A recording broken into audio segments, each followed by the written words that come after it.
Funding from the Keck Institute for Space Studies is allowing us, and by us I mean a group of scientists and engineers from Caltech and JPL and some outside universities to work on building an instrument system that can measure the ages of rocks on the surface of Mars or on other planetary surfaces. We were coming off a period of maybe 5 years duration when the exploration of Mars had entered a new higher gear from the discovery of stratigraphic records, layered rock units, from orbit and from rovers. Everybody knows about the rovers. One of their key discoveries was that there are stratified layered rocks, some of them sedimentary, on Mars.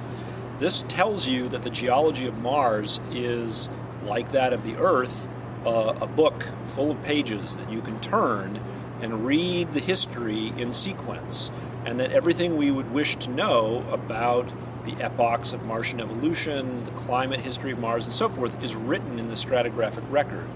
And so we thought, this is really a moment in the history of planetary exploration where somebody has to create a technology that will let you determine ages of things on these bodies. And what we ended up going with, this notion of a potassium-argon-based dating technique that harks back to the early years of quantitative geochronology on the Earth, we were trying to hit the happy medium that recognize the practical realities of making a chemical measurement on another planetary surface when nobody's even there. It's just a robot that you say, good luck, press the on button and fire off into space.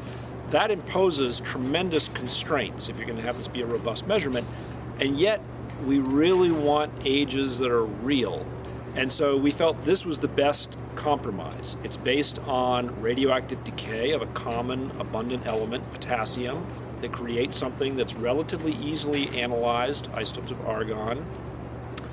And the way that the experiment is structured, we feel like it has been reduced to its absolute bare minimum technical requirements. It's so simple, you could just about do it in the palm of your hand. This is the real business end of the experiment. So that's a quadrupole mass spectrometer, and that's being used to separate evolved species by mass and determine which of them is argon, which is potassium, and so forth.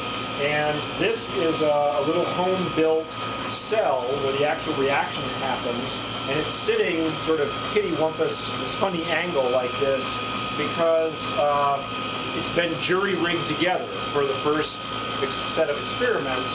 So once we understand how it works in this funny way where we've tilted it to get all the angles right, then we go back to the drawing board and re-engineer it as something that looks more like the flight instrument version will look. I think that this instrument would be best suited to a rover platform, one which had a suite of instruments in addition to our geochronology instrument system that would allow this rover to drive around and do field reconnaissance of the geology of a landing site and determine which samples were best to sort of invest the time and energy into doing the geochronology analysis of a smaller subset of samples. I think with a lander, you would run the risk of landing in a place and not having an arm long enough to reach the nearest rock. The reason that this measurement is important is that we fundamentally don't have a great understanding of the ages at which important processes in Martian geological history took place. NASA has it within its range of priorities, its top 10 priorities, it's in there to go after ages of materials. But we felt that when we started the technical part of our program, it was important that we not muddy the waters by aiming at a specific mission, a specific opportunity. Let us step back and just try and solve this problem as best as we're able, and then we will look up and see what are the opportunities in front of us.